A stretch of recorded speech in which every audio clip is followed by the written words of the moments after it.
Well, Neil, you've had a couple of weeks, and clearly the Christmas period is always really busy. Do you feel you're well set for this run of games? Well, we'll only find out afterwards, won't we? We do, momentum-wise, confidence-wise, togetherness-wise, look, we're in a really good place.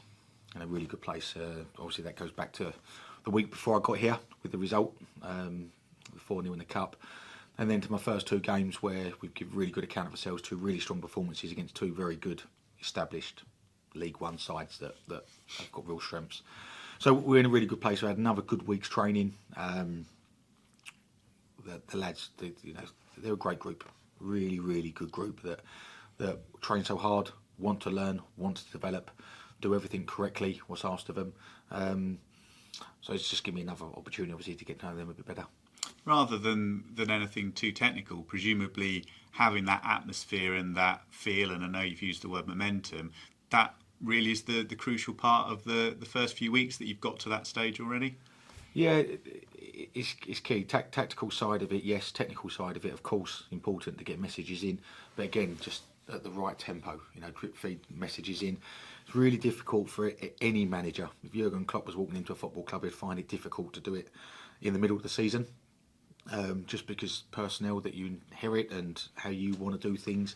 Also, where players are at fitness-wise, conditions of pitches. So there's loads of aspects taken. So it's more becomes about the people and the process. And that's my first day when I was asked what I did was more getting to know people and actually getting out the training ground. So it's been the same. It's getting to build those relationships for me with my staff, but then also with the players as well. Understanding their capabilities, understanding strengths and weaknesses, what they like to do, what they don't like to do, what they're comfortable with during a game when it comes to set plays, what jobs they're happy to do. And it just takes time. And I'm not just talking about 1, 2, 3 training sessions. I'm talking about months. Yeah, and it is very early days. I know just looking at the group on paper and some of the players you knew previously, you're quite excited about what you got. Having had those 2 weeks, has that been borne out? Have you seen what you hope to see? Yeah, I've not been disappointed with anybody, I've got to be honest. They've all been really impressive. The training standards are very, very high. Players that haven't started games understand that it's a busy Christmas period. There's going to be a lot of opportunities. You just look at Paul Digby's been excellent in a game and sort of 60 minutes, and then we're going to miss him for 2 matches. So people's opportunities will come naturally because that's how football works. So the standards have been brilliant, and everyone understands that. So it's been more of a case of trying to get people off the training pitch and getting them on it, which is a lovely position to be in as a manager. Yeah, and full well over the Christmas period, effectively this time around, it's like a condensed couple of Saturday, Tuesdays. In some respects, if you're winning all the games, you'd love to keep the same 11 out on the pitch, but you're always going to Christmas knowing that that's unlikely to be what you'll want to do. Yeah, hugely unlikely. You have to look at age of players, you have to look at injury records, you have to look at Friday, Tuesday, time of games, travel distances. The opponent obviously plays a big part, big team, small team, fast team, shape they play. So there are loads of aspects to consider. And it's not about me or managers trying to be geniuses or reinvent the wheel. It's just trying to do what's best to win a game of football, but also best for the group for the long run. And sometimes it is thinking about what the rest of January and February looks like. You don't want to push somebody over the edge and lose them for 2 months. So you ultimately just make your best guesses. What are you expecting from Exeter then, in that they've clearly had a tough run, but most recent game, down to 10 men, managed to take a point? Yes, it was a really good point. A really strong performance by them on the road against a very difficult team in Stevenage. Team that's been on a bad run, but are a very good football team. They've got some good players. They've got a distinct style of play. They want to manipulate the ball and handle the ball, and that's what we have to know. We have to have an element of patience to our play tomorrow night. We're at home. We've got some momentum. Won the last 2 home games. Scored 6 goals in the process, albeit 1 in the FA Cup. But the thought process at Exeter are a really good football side, and they want to dominate the ball. And players and fans have to understand that we're not going to be dominating the game of football. We have to be diligent and organised and structured. And then when we are in control of the football, we have to make sure we we've been as ruthless as we have been in the last 2 games to have 4 goals in the 2 games where we could have easily, or yes, definitely easily, should have had probably 6 or 8 goals. Yeah, despite that, making the key moments really work for you, it's massive for any side, isn't it?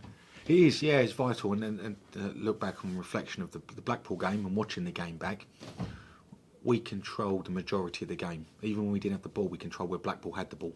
We controlled the areas they played in. Jordan Rose had a really good chance second half, but then if you look at the chances we created throughout the game, were better chances, and ultimately could have won by a bigger margin. And when we went down to 10 men, we still controlled the game with our shape to where they were going to have the football, and they didn't lay a glove on us. So it's testament to the players and listening and taking on information quickly. And that's going to be the same with any game. You know, every game's going to be different, and Exeter will be a different team to what Blackpool were, and we have to make sure we nullify their strengths. Yeah, the whole controlling the space side of things, it must be really satisfying as a manager when you send your side out there and they get that spot on. Yes, yeah, and that's where players take credit. You look at the 2 games, Charlton barring 15 minutes after half time, where they probably just played well and we didn't quite get to the levels, but the rest of the game we dominated. That's in possession, out possession, chances, set pieces, basically every element of the game. And then Blackpool, you know, was similar in so many aspects. It was, you know, I thought it was a really good game of football. There was some controlled possession from both teams, but also some real high pressing as well, and a really aggressive game. I thought it was a really, really good League One game of football. And the most important thing, other than getting the points, was I thought it was a really strong Cambridge United performance. With Paul Digby, you mentioned, of course, he won't be around for the game, and I presume you feel you've got some good options, some exciting options to come in as cover? Yes, yeah, obviously got the option of changing shape, but then also options in players that can come into midfield in Adam May and George Thomas, Lewis Simper, obviously. So you know we have got the options that can go into the middle of the park. So you know lots of things to consider. And with Ryan Bennett, is he getting on okay? Yes, Benno's done really well. Back in full training this week. So he's been on the training pitch today. You know, with us, which is nice to have him back in the group. Obviously, a senior player with real quality. So yeah, really good for me to have Ryan back on the pitch. You feel though that Jabril, you've had, well, he was already in the side, wasn't he? And then he stayed in the side under you. Great for him to be back in the team. You mentioned Michael Morrison after the game last Saturday. Presumably that combination of Michael using his experience, you've been pleased with. Yeah, done really well.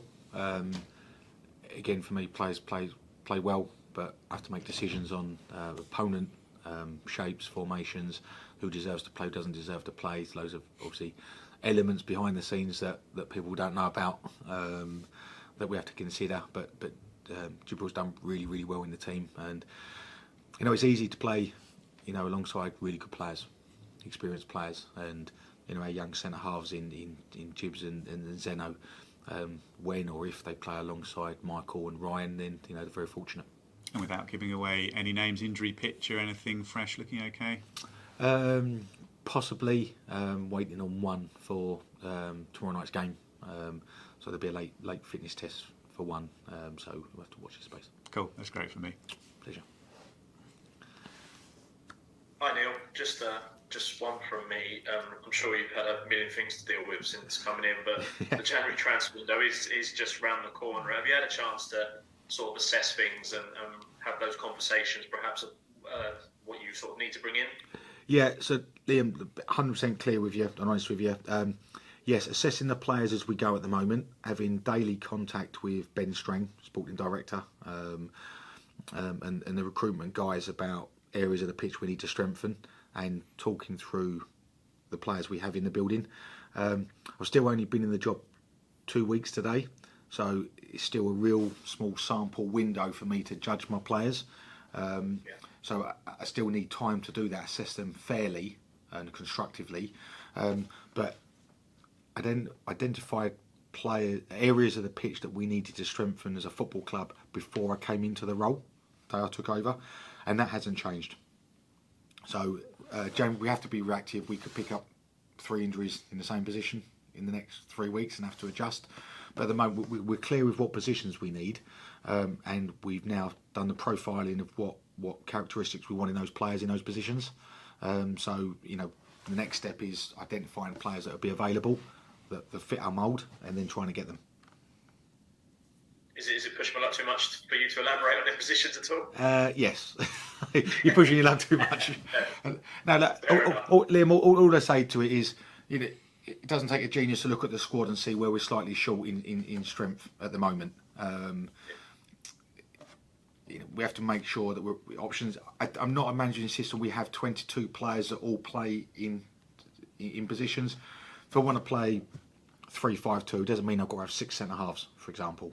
You know, you can have versatility of players that can play in different positions.